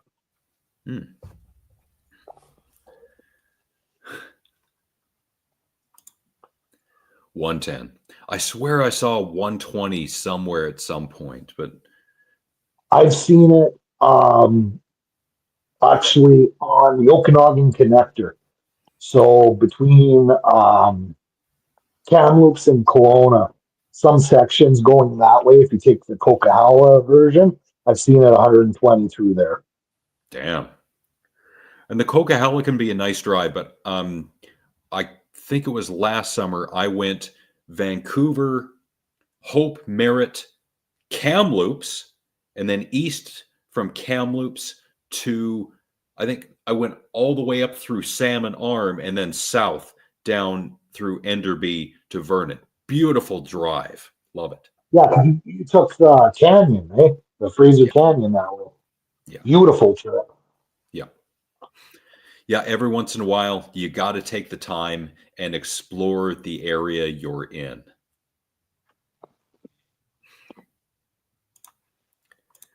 But what you don't want to explore is why someone would be so mad about wanting barbecue sauce that it would trigger a video that would be put on the internet like this. A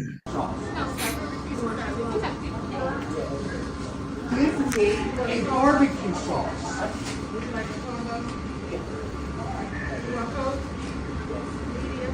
Ma'am,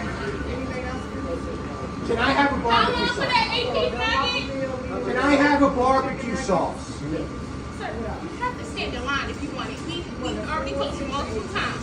I don't have a register on me. Okay? I don't. Give me a fucking barbecue Yelling sauce. is going to help. You Yelling won't people help. are fucking crazy. Come on, turn off my ATs. Thank you. You got a problem? You're yelling at people. I don't appreciate it. You gotta be a lib, right? What? You gotta be a lib. Where the fuck did this come from?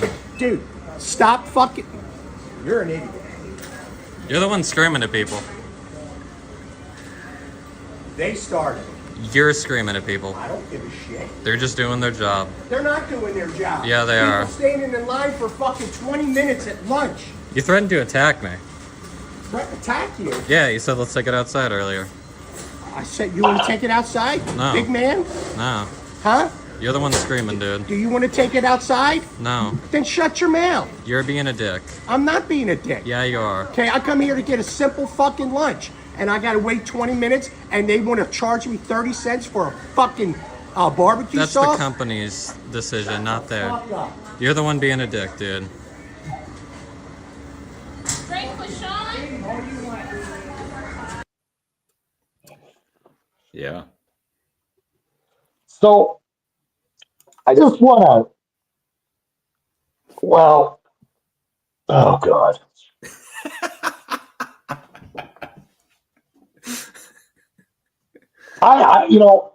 The thing is besides Texas crap, no offense, Tex, I love you, but just want to get my point here is I agree the workers are equally as fault as the old asshole. However, the four-letter calling, I bet you're a lib. Well, just want to point out to all you, I hate lib peoples, is this. Without liberal-minded people, we wouldn't have unions. We wouldn't have the wages we would have today. I'm just saying, let's not put us into the rainbow bright scope of things and just realize that not all libs are idiots like that guy causing more problems with the Karen.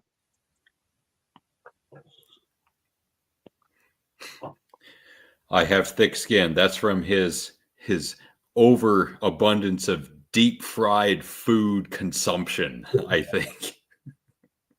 No, I'm in total agreement with the old guy. I don't agree with his approach, but if if you give a little, you get a little. Now understand, in this day and age, because everything is so expensive and everything is being charged for, everything has a price. If they are going to ask for 30 cents for a packet of barbecue sauce, pull out your change and pay that 30 cents. It's not worth standing at the counter and saying, "Give me this, give me that." If they want the money for it, why not? Well, exactly. And sorry to stop. Well, you might as well call me goddamn Superman because I'm surprised I'm not dead with the amount of deep fried fat crap I eat. No, the thing is telling someone, I would say, relax, bud, relax. But no, okay, what you know, because you're being rude, and now you're threatening me. That pisses me off because, oh, I hate to see these guys as senior citizens. Like 40 years from now, these guys, I don't even. Hopefully, I'll be dead by then because I don't want to see what these people with manginas walk around doing. Don't worry, society is not going to last another 40 years. We'll all be gone, and those of us who are left will be engaged in the Mad Max world of fighting for whatever's left. Exactly. I plan on going up to the hills with some guns, and that'll be the rest of me.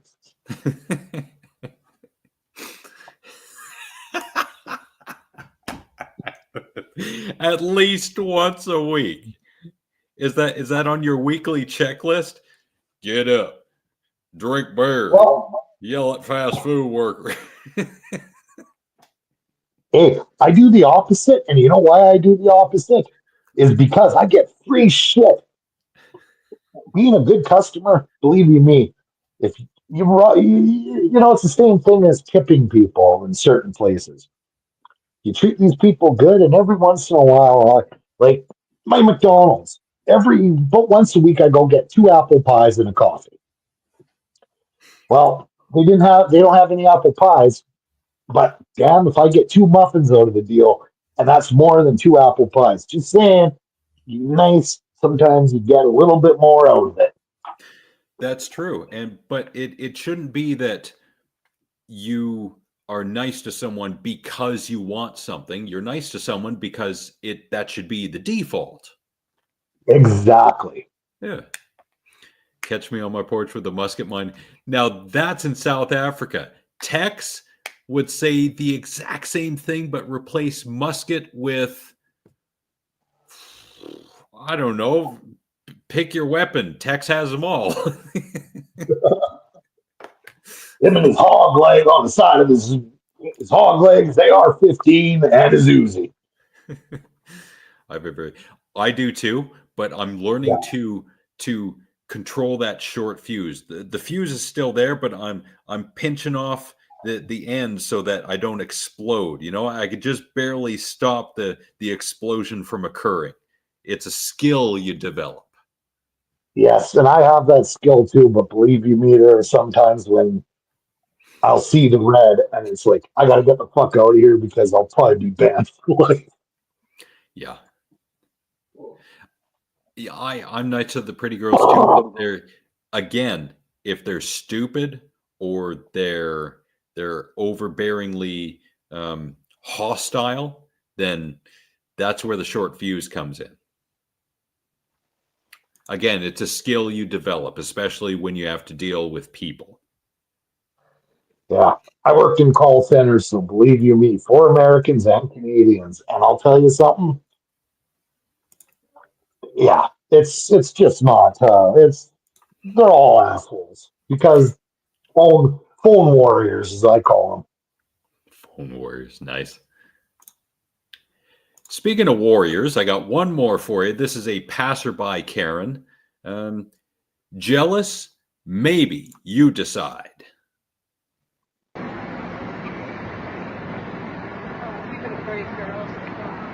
Shut the fuck up. You shut the fuck up. You shut the fuck up. You shut the fuck up. I'll lay you out so fucking fast. You're You like won't even 60 know. years old. I will still lay you out. You're like, I will still lay I'll you push out. you down the stairs and you fall off. Come on. What's your problem? Come on. I'll kick you. I will kick you. I will kick you, old lady. Come on. I will fucking punch you right in the fucking What face. the fuck is your problem? Call me an old lady, you fucking No, fuck you.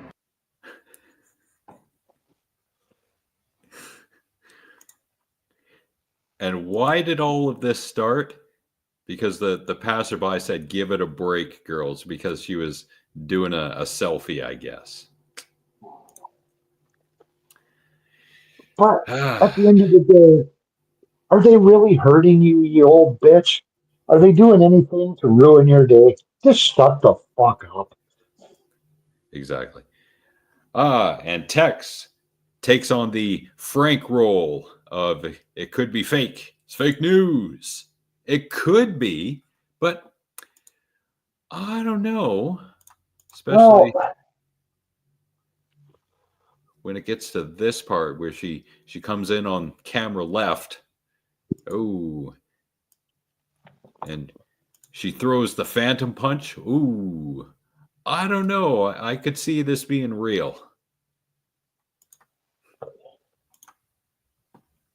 The 3 times the lady on the left, she just like I don't know. I think it's real just because I've seen different videos like this and they don't have that horrible acting where you can in it where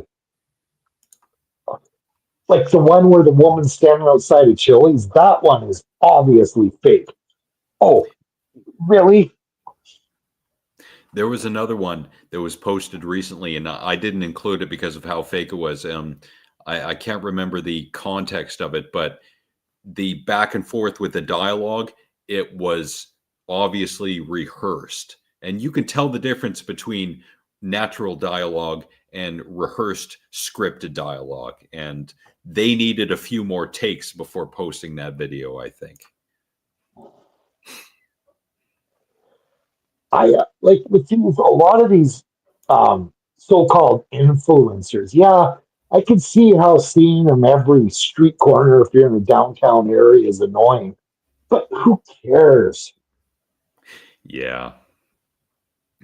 Yeah, as long as they're not interrupting traffic or bothering people in an obvious way, let them do their thing. And if they're in public and you happen to be in the shot, fine. You're in public. There's no expectation of privacy in public.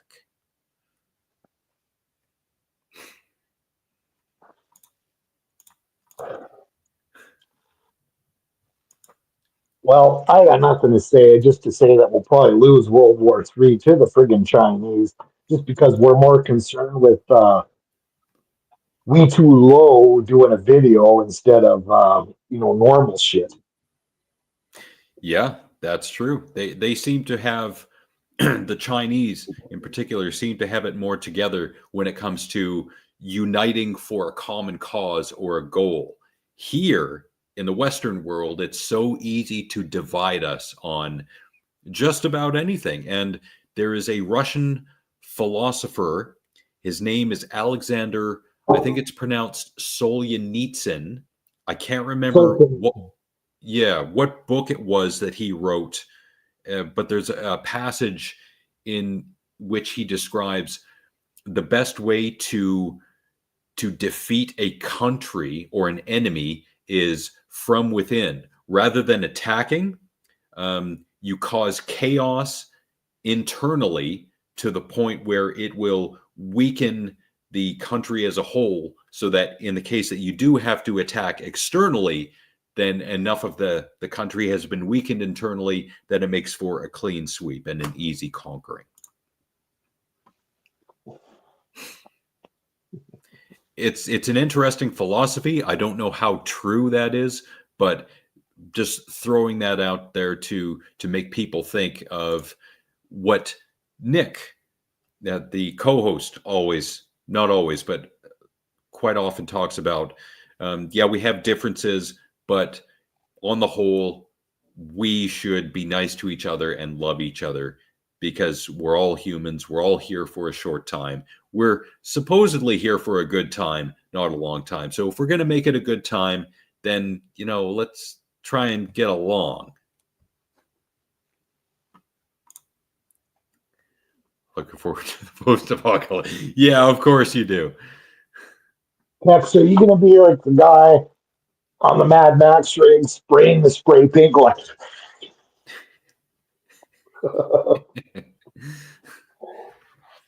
In chrome. Yeah.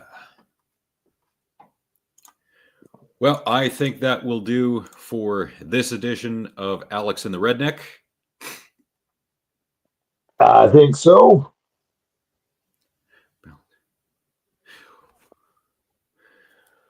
Was that the first, or was that near the end of the second? Oh, wait. Yes. I. That's right. When people were in total harmony within the simulation, the Matrix, they didn't accept the program. So as long as there was some kind of internal strife and conflict, that's how society progressed. Got it. Excellent. Good point. Very good point. Yeah, and it's like that with watching any story or reading a story or anything. You need a friggin' conflict, or else it's boring as shit. Yes. Yeah. There's the action reaction. Someone does something because they want something. Someone reacts to it, and then they go back and forth. A lot of movies, even just on a basic level, are like that with plot. Yeah. I think he'll be back to normal next week. Hey, Alex, before we go, have you ever seen the Grizzly Man documentary? I have not, but I have heard about it. Okay, look up a picture of the guy that was killed by the Grizzlies, Timothy Trenwell. Okay, and you picture him just have a normal dude's voice. Hi everybody, I'm Timothy, and here's the highest pitched voice I've ever seen. No wonder they killed him. No. Imagine trying to live with that voice, even as an animal, and you don't understand what he's saying. Yeah. Yeah, it just did not match the guy's physique and face. Yeah, kind of like Mike Tyson in his early days.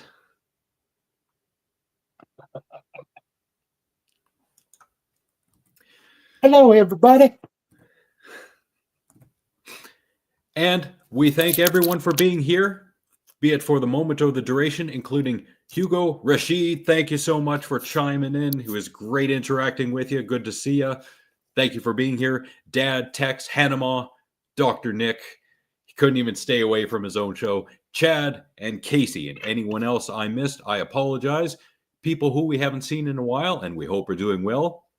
Overseer, Beverly, Shlomo, Really, Lady Cora, Junior, Van, coos to him, Freak Nasty Bum Sex, Wild Bill, Gordon, Penny, Jen, Tamara, Amanda, my friends Sarah and Teresa, our friends Matt, James, Sheena, and Dewey, both Trevors, both Cindy's, both Jolene's, Nathan, Nick's mom, my Auntie Kathy, and shout outs to Gareth, Susan, Ravi, and Ashley. Rest in peace to Chuck Woolery, who died yesterday at the age of 83. He now rests in the eternal Sarlacc pit, known as Gloria Pouchfonte's quiche-smelling uterus. No reviews on The Harsh Truth tomorrow night, so do nothing. Or go to Casey's channel and spam the chat. Y'all take care. Yeah, no problem, man. And fine ahoy hoy to you as well. Ryan, thank you so much for being here with us. We really appreciate it. Hopefully we can do this many more times in the future. Not saying we want Nick to be sick in the future, But just saying, it's always great to catch up.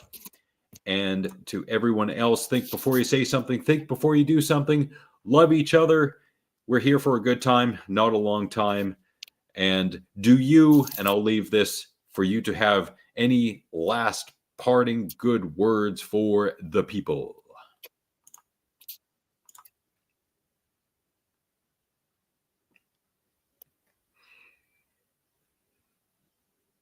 No, you got nothing?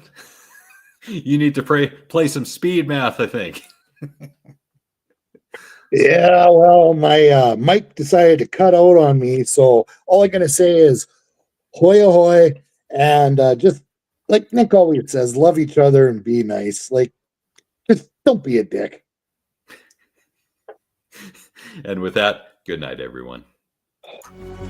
You're either incredibly smart or incredibly stupid.